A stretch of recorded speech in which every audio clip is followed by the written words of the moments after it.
Сәлем достар, бүгін сіздермен бірге тез әрі оңай дайындалатын бисквит жасайтын боламыз. Оған 5 минутымыз кетеді.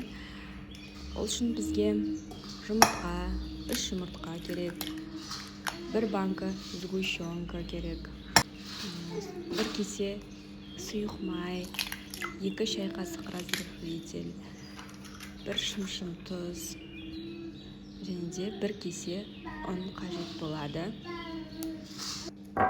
Бұл бисквит асығыс шайға керек болған кезде, қонақтар келіп қалған кезде жасай салуға оңай. Сондықтан жасап көріңіздер. Рецептерім ұнап жатырса, лайк басып, подписаться етсеңіздер.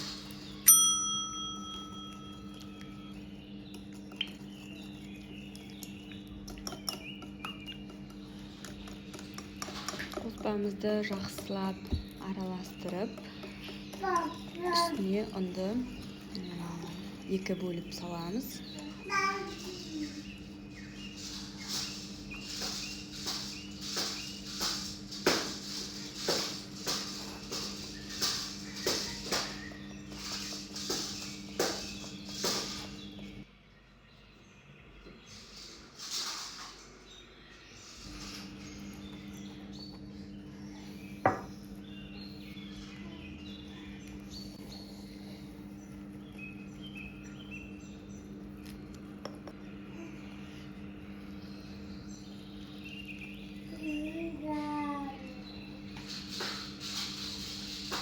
Дайын болған массамызды формамызға құямыз.